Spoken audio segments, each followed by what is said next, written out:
এখন আমি কয়েকজন প্রয়াত ব্যক্তির স্মৃতিচারণ করব এবং তাদের জানাজা গায়ে পড়াবো ইনশাআল্লাহ।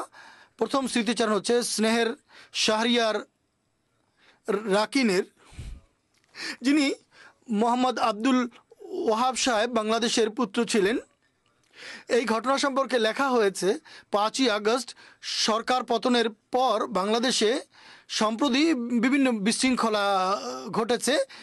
যখন সরকার পতন ঘটে তখন দেশে নৈরাজ্য ছড়িয়ে পড়ে এবং আহমদিয়াতের বিরোধীরাও এই সুযোগে আহমদনগর জামাতের উপরে আক্রমণ করে বসে। বিরুদ্ধবাদীরা এখানেও পূর্বেও আক্রমণ করেছে। বিরুদ্ধবাদীরা আহমদীদের বাড়িঘর পুড়িয়ে দিচ্ছিল আর মসজিদে আগুন লাগিয়েছে। জামেয়ার পরে জলসাঘাট দিকে যায়। তারা জামেয়ায় প্রবেশ করতে সক্ষম হয়নি, কিন্তু জলসাগায়ের পেছন দিক থেকে জলসাগায়ে ডিউটি দেওয়ার জন্য যা খোদ্দামরা ছিল তাদেরকে ঘিরে ফেলে এবং তাদের উপর আক্রমণ করতে থাকে। তখন স্নেহের শাহরিয়ারের মাথায় চরম আঘাত লাগে, গুরুতর আঘাত লাগে। 3 মাস চিকিৎসা গ্রহণের পর 8ই নভেম্বর 16 বছর বয়সে সে ইন্তেকাল করে। ইন্না লিল্লাহি ওয়া ইন্না ইলাইহি রাজিউন। এভাবে তিনি শাহাদাতের পদমর্যাদা লাভ করেছেন। স্নেহের শাহরিয়ার ওয়াকফে নাওয়ের অন্তর্ভুক্ত ছিলেন। শোকসন্তপ্ত পরিবারে পিতামাতা, দাদা দাদি ছাড়া 1 বোন এবং 2 জন ভাই রেখে গেছেন।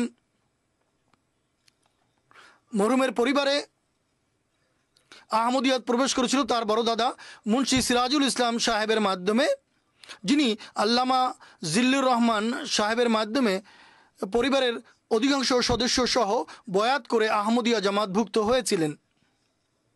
মরহুম নিজেও জামাতের একজন সেবক ছিলেন।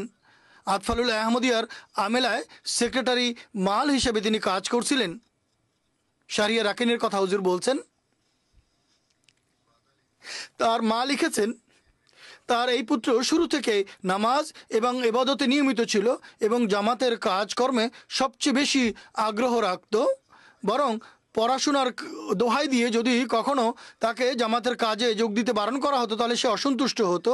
যখনই আহমদনগরে কখনো কোনো ইজতেমা বা জলসা হতো তখন সে সর্বপ্রথম বাড়ি থেকে বেরিয়ে সেখানে পৌঁছে যেত। বাড়ির ছোট ছেলে হওয়ার কারণে তার মা বলছেন, আমার আদরের ছিল, স্নেহের ছিল, আমার সব গৃহস্থালী কাজে সে সাহায্য সহযোগিতা করত। এই ছেলেটি খুবই সামাজিক ছিল। কোনো কারোর সাথে দেখা হলে খুব সহজে তাদের সঙ্গে মিলেমিশে যেত। তার মা বলছে, বড় ভাইয়ের মতো সেও জামেয়া যাওয়ার প্রস্তুতি নিচ্ছিল। তার মা একথাও লিখেছেন, প্রথমে তার এই স্বপ্ন এসেছিল বা তিনি দেখেছেন যে যাতে স্নেহের শাহরিয়ারের শাহাদাত সম্পর্কে সংবাদ দেওয়া হয়েছিল। খোদামুল আহমদিয়া আহমদনগরের কায়েদ তিনি বলছেন, নাজমুস সাকেব সাহেব, যে গত বছর মার্চ 2023 জলসার সময় আক্রমণের ফলে ইঞ্জিনিয়ার জাহেদ হাসান সাহেব শহীদ হয়েছিলেন এবং আমরা, হুজুর বলছেন যে আমি এখানে তার জানাজা গায়ে পড়েছিলাম এবং খুতবায় তার স্মৃতিচারণ করেছিলাম। তিনি বলছেন যে আমরা সবাই ডিউটির সময় নাস্তা করে খুতবা শুনছিলাম। তখন স্নেহের শাহরিয়ার রাকিন বলে, আজ আমি যদি শহীদ হতাম তাহলে আমারও হুজুর স্মৃতিচারণ করতেন। লিখেছেন যে বিস্তারিত ঘটনায় যখন আক্রমণকারীরা 5ই আগস্ট অকস্মাৎ আক্রমণ করে, এবার যে আক্রমণ হয়েছে, ব্যাপক সংখ্যক আহমদি জামিয়া নিরাপত্তার জন্য প্রস্তুত ছিল আর রাস্তার অপর দিকে 15 জন খোদ্দাম জলসাগার নিরাপত্তার দায়িত্ব পালন করছিল। শাহরিয়ার তাদের মধ্যেই এসে যোগদান করে অত্যন্ত বীরত্বের সঙ্গে নিরাপত্তা দায়িত্ব পালন করছিল এবং নিরাপত্তা দায়িত্বে কায়েদ সাহেবকে সহযোগিতা করছিল।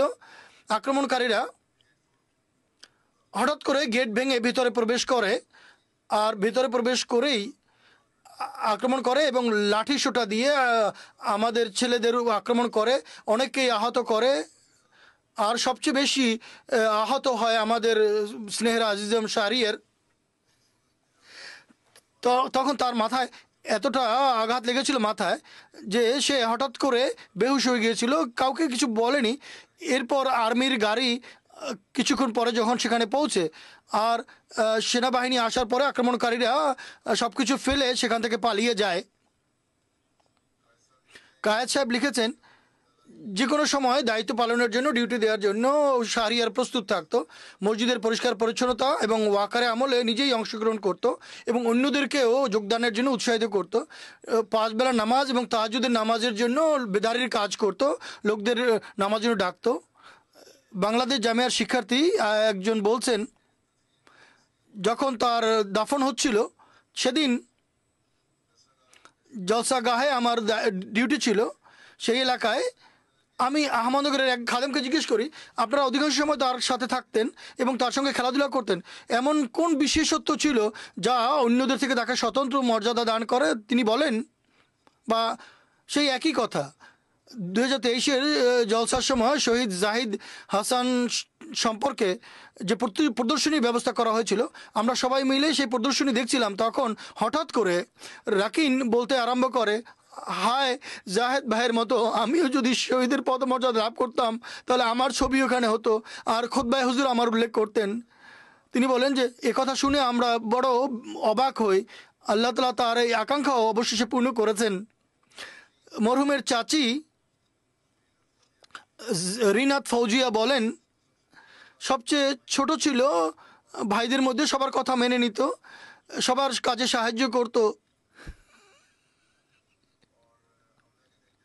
আক্রমণের দিন যখন বাড়ি থেকে যাচ্ছিল তখন বলছিল মসজিদের হেফাজত করতে হবে, যদি হেফাজত করতে না পারি তাহলে শহীদ হয়ে যাব।